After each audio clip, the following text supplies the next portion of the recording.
आज तुम्हें blouse cutting जो है ना केवल 10 मिनट में कर देना है। और ये अस्तर वाला ब्लाउज है, क्योंकि इतने दिन से तुम सीख रही हो तो ऑब्वियस सी बात है कि थोड़ा बहुत तो मतलब अब अच्छे से सीख गई हो तो जल्दी से कटिंग करना भी तो सीखना चाहिए ना।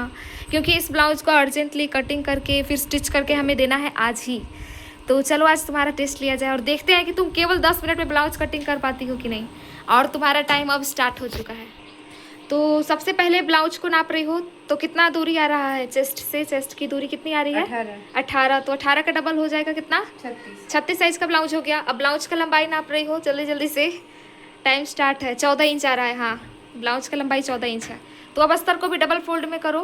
कितने इंच से करोगी? 11। 36 साइज का ब्लाउज बनाने के लिए तो 11 इंच से कपड़े को डबल फोल्ड करना है गाइस। 11 इंच है कि नहीं तुम्हारा? हाँ 11 इंच है। चलो अब ब्लाउज का लंबाई नाप लो, देखो कितना लंबा बनाना है। तो ब्लाउज का लंबाई कितना रखना है तुम्हें तैयार? 15 रखना है कि 14 रखना है? 15 पे निशान लगेगा। हाँ, और फिर आगे के लिए लाइन को सीधा करेंगे। सबसे पहले तो पीछे वाले पार्ट की कटिंग के लिए यहाँ से ब्लाउज का पीछे वाला पार्ट कटिंग होगा हमारा। तैयार 14 इंच चाहिए तो 15 इंच पे मार्क किया। अब इसमें तुम आगे वाले पार्ट को कितना लंबा रखोगी पीछे वाले से? 1.5 इंच लंबा। नहीं, 1.5 इंच लंबा नहीं रखोगी। पता है क्यों? इसके पीछे रीज़न है। इस ब्लाउज को तुम जरा देखो और देखो कि इसमें क्या चेंजेस है। आगे वाले पल्ले में तुम देख सकती हो ना कि इस ब्लाउज में केवल 4 टक है। ये देखो, एक पहला, ये दूसरा, ये तीसरा और ये चौथा। और इसी के साथ देख सकते हो कि यहाँ पे आई हुक पट्टी भी नहीं बना है, यानी कि पीछे हुक वाला ये ब्लाउज है, इसमें पीछे हुक है और इसमें बेल्ट नहीं जुड़ा है। तो इसीलिए जो ब्लाउज का लंबाई है ना वो बस 1 इंच लंबा रखेंगे आगे वाले को। तो ये पीछे वाला तुम्हारा 15 था ना, तो इसको 16 इंच पे निशान लगा लो आगे वाले के लिए। निशान को सीधा कर दो। तो ये पीछे हुक वाला ब्लाउज है गाइस, तो आप सभी लोग देखिएगा ध्यान से। और 4 टक्स का ब्लाउज है, बस बेल्ट नहीं है इसमें। अब इसके बाद से ये एक्स्ट्रा फैब्रिक पूरा कट करके निकाल देंगे, जो भी लाइंस बनाया हमने यहाँ से पूरा।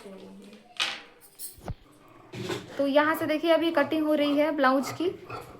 और देखिए हवा चल रहा है तो ये उड़ भी रहा है बहुत तेज तेज। तो हो गया, एक्स्ट्रा कपड़ा ये कट कर देंगे तो इसको हटा भी देंगे, बाद में से बाजू कटिंग होगा। अभी इसके बाद नेक्स्ट क्या करोगे? तो ये जो लाइन बनाया है यहाँ से इसको डबल फोल्ड में करेंगे, ठीक है? तो यहाँ से इसको डबल फोल्ड में कर दो। हाँ, दोनों आगे पीछे का पल्ला साथ में ही कटिंग होगा। नीचे वाला जो 1 इंच बड़ा दिख रहा है ये हमारा आगे का है और जो छोटा है वो पीछे का है। और आगे वाले को 1 इंच लंबा इसलिए रखे हैं ना क्योंकि बस साइड में टक्स लगाएंगे तो ये छोटा नहीं होगा, एक बराबर से हो जाएगा, ठीक है? अब यहाँ पे कंधे की मार्किंग कर लो तुम। हाँ, कंधे को 6 इंच पे मार्क कर लो। भले ये 36 साइज का ब्लाउज है लेकिन कंधे को 6 इसलिए लिए है ना क्योंकि थोड़ा सा चौड़ा गला बनाएंगे तो इस वजह से। आर्म होल को भी 6 इंच ले लो और एक बॉक्स बना लो ऐसे। चरकोर बॉक्स बना के फिर राउंड शेप देंगे। वैसे भी 10 मिनट के अंदर अंदर से ब्लाउज कटिंग करना है। प्रोसेस सब जल्दी जल्दी हो रहा है गाइस, आप सभी को समझ में तो आ रहा है ना? देखिए अब कोने से 1.5 इंच ऊपर मार्क कर रही है चांदनी। अब इसके बाद से आर्म होल का शेप दे देगी आराम से, एकदम एक बार में ही। देखिए आर्म होल का शेप बन गया और दोनों आर्म होल एक बार में ही कटिंग भी हो जाएगा। इसी के साथ ब्लाउज में फिटिंग लाइन अभी लगेगा 9 इंच पे, क्योंकि 36 साइज का ब्लाउज है ना इसलिए। तो 9 इंच पे ब्लाउज को फिटिंग करना है। इस निशान को नीचे की तरफ हमें बस सीधा कर देना है और ये सब एक्स्ट्रा मार्जिन है हमारा। अब क्या करेंगे तो यहाँ से बस कटिंग कर लेंगे आर्म होल को, दोनों आर्म होल को एक साथ कटिंग करेंगे।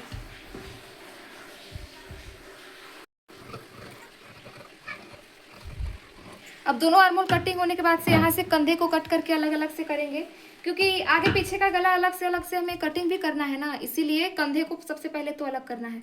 और जो छोटा वाला पार्ट है हमारा वो क्या है? तो वो हमारा छोटा वाला जो है ये ऊपर वाला ये पीछे का है। तो पहले तुम पीछे वाले में ही गले की मार्किंग कर लो, इस पीछे में, फिर इस आगे वाले में हम अलग से मार्किंग करेंगे। तो गले का चौड़ाई मार्क करो 2.5 इंच पे चौड़ा। और जो पीछे गले का लंबाई है वो कितना रखेंगे ये मैं तुम्हें बताती हूँ। देखो ये जो तुम्हारा नाप है ब्लाउज का, तो इसका ये बैक हुक वाला भी, ये भी ब्लाउज है हमारा, और इसका जो पट्टी है वो देखो कितना है।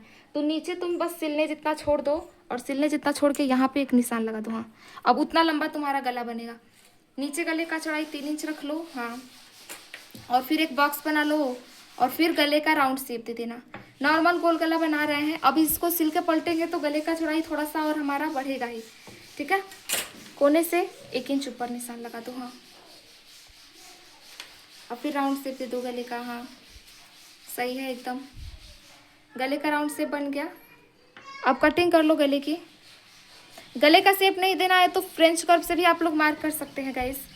और पीठ पे जो टक्स लगाते हैं उसका भी निशान बना रही है चांदनी। देखिए कैसे फिटिंग लाइन पिंच टेप को रखा, एक मार्क कर दिया। और जो टक्स का लंबाई है वो बस 4.5 इंच इतना लंबा रहेगा हमारा। हाँ, 4.5 इंच इतना टक्स का लंबाई रहेगा। अब यहाँ से गले की कटिंग कर लेंगे और उसके बाद मेन फैब्रिक के ऊपर रख के कटिंग करना भी बाकी है, तो वो भी बताने जा रहे हैं। आप लोग बने रहिएगा वीडियो में एंड तक। इसकी कटिंग कर दिया तुमने। अभी इसके बाद नेक्स्ट क्या करोगे, तो आगे वाले में मार्किंग करोगे। पीछे वाला तो हो गया तुम्हारा, ये आगे वाला है, आगे वाला पल्ला। तो इसमें अब गले की मार्किंग कर लो। गले का चौड़ाई 2.5 इंच रख के और फिर जो गले का लंबाई है वो 6.5 इंच रख देना, क्योंकि आधा इंच यहाँ से सिलेंगे तो गले का चौड़ाई अभी बढ़ेगा ही, 3 हो जाएगा गले का चौड़ाई, ठीक है। और नीचे गले का चौड़ाई तुम पहले से ही 3 रख लो, हाँ। और फिर बॉक्स बनाना और फिर गले का राउंड शेप दे देना। तो ये है तरीका गले में राउंड शेप देने का। कोने से 1 इंच ऊपर मार्क करो।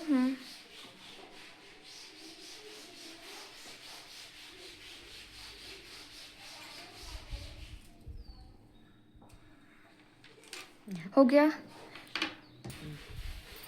तो अभी इसके बाद क्या करना है, तो गले की मार्किंग हो चुकी है, हम कटिंग भी कर रहे हैं। और फिर ये जो टक्स का मार्किंग है ना, वो अलग तरीके से ही करना है।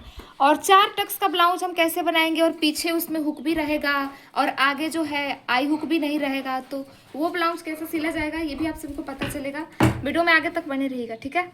और इसके बाद चलो टक्स पॉइंट बना लो इसमें। तो कितने इंच पे टक्स पॉइंट बनाओगे, सबसे पहले 10 इंच पे गले के साइड बनाना है, हाँ। और फिर बीच वाले से 1.5 इंच की दूरी पे चारों तरफ निशान लगाना। तो बीच वाले से तुम मार करो 1.5 इंच पे, हाँ सही है। और इसके बाद से नीचे की तरफ भी 1.5 इंच पे निशान लगाना है। अब इसके बाद से साइड में भी 1.5 इंच पे निशान लगाना है। और साइड में के बाद से ये जो आर्म होल है इधर के साइड भी 1.5 इंच पे निशान लगाना है, हाँ हो गया। अब जो तुम चारों टक्स बनाई हो ना, एक सीधा सीधा लाइन खींच दो, मतलब बस एक एक लाइन खींचना तुम। फिर बताएंगे कि कितना कपड़ा पकड़ के सिलना है। पहले तो एक एक निशान खींचना है और इसके बाद से दोनों तरफ भी सेम हमारा मार्किंग होना चाहिए। तो ये जो है इसको डाउन करके मार्क करेंगे यहाँ से लगभग 2.5 से 3 इंच, हाँ सही है। ये भी मार्क कर दो और थोड़ा सा ऊपर, हाँ सही है। अब इसके बाद क्या करोगी नेक्स्ट, तो इसको सीधा करो, हाँ सीधा करने के बाद से अब इसको थपथपा लो इसके ऊपर, तो दोनों तरफ निशान आ जाएगा। फिर उसको तुम डार्क कर लेना आसानी से। देखिए दोनों तरफ थपथपाने के बाद से हल्का हल्का निशान पता चल रहा है बस, तो उसको अब डार्क कर रहे हैं। देखिए दोनों तरफ हमने मार्किंग कर लिया है सेम टू सेम थपथपाने के बाद से। तो अब इसको साइड में करेंगे।